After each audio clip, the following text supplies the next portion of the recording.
We guard presents कौन जीत रहा है, को पावर्ड बाय सेंसोडाइन एंड विमल। बोलो जुबां केसरी।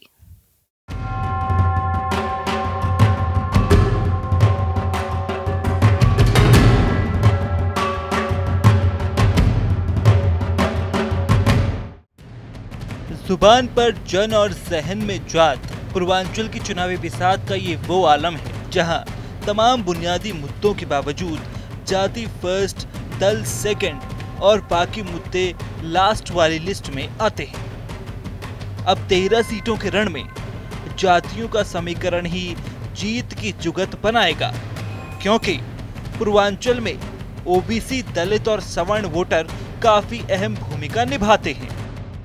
मेरा मानना कोई भी निषाद राज का भक्त रामद्रोही के साथ नहीं खड़ा हो सकता है। रामद्रोही के साथ नहीं खड़ा हो सकता है। ये चुनाव राम भक्तों और रामद्रोहियों के बीच में है। आंधी मगरूर दरख्तों को पटक जाएगी, बस वही शाख बचेगी जो लचक जाएगी, और आसमां छूने का हो जाएगा खुद अंदाजा जब जमीन पांव के नीचे से सरक जाएगी। पूरब की पिच पर सियासत का बड़ा हिस्सा ओबीसी के इर्द गिर्द सिमटा हुआ है। 2017 और 22 के विधानसभा और 2024 और 19 के लोकसभा चुनाव में बीजेपी को ओबीसी का अच्छा समर्थन मिला था। अब इस चरण में भी पीएम मोदी का संसदीय क्षेत्र है तो सीएम योगी का गढ़। वैसे भी 2019 के चुनाव में इन 13 सीटों में से 9 सीटें बीजेपी ने जीती थीं और 2 सीटें बीजेपी की सहयोगी अपना दल एस को मिली थी। इस बार बीजेपी 13 में से 10 सीट पर चुनाव लड़ रही है। 2 सीट पर अपना दल, 1 सीट पर राजभर के बेटे हैं।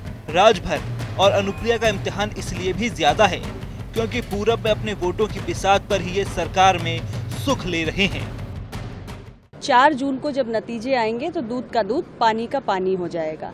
इस बार 4 जून को जब चुनावी परिणामों की घोषणा होगी तो इंडी अलायंस का सुपड़ा साफ हो जाएगा और एनडीए 2014 और 2019 से भी ज्यादा बड़े मैंडेट के साथ, ज्यादा बड़े जनादेश के साथ तीसरी बार देश में सरकार बनाएगा।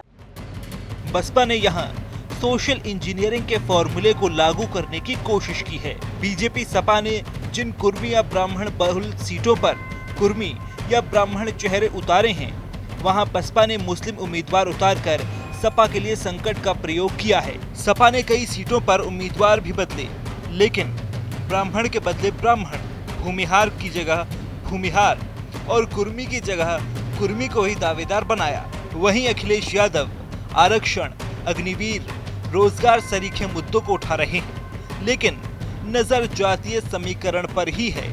हर मंच से पीडीए का किस्सा भी उसी जातीय समीकरण का हिस्सा है।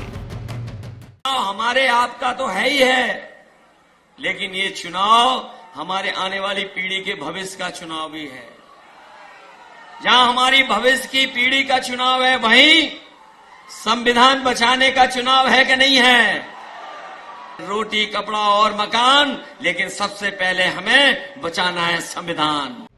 बहरहाल ये 16 आने सच है कि चुनाव में हार जीत का गुणागणित बनाने में जातियों की जमात अहम भूमिका निभाती है।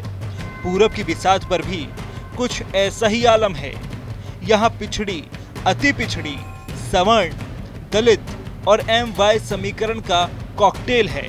इसीलिए 7वें और आखिरी चरण के रण में यही सवाल शोर कर रहा है कि पूरब में क्या चलेगा, जाति, धर्म, दल, उम्मीदवार या मुद्दे। वी गार्ड प्रेजेंट्स कौन जीत रहा है, को पावर्ड बाय सेंसोडाइन एंड विमल। बोलो जुबां केसरी।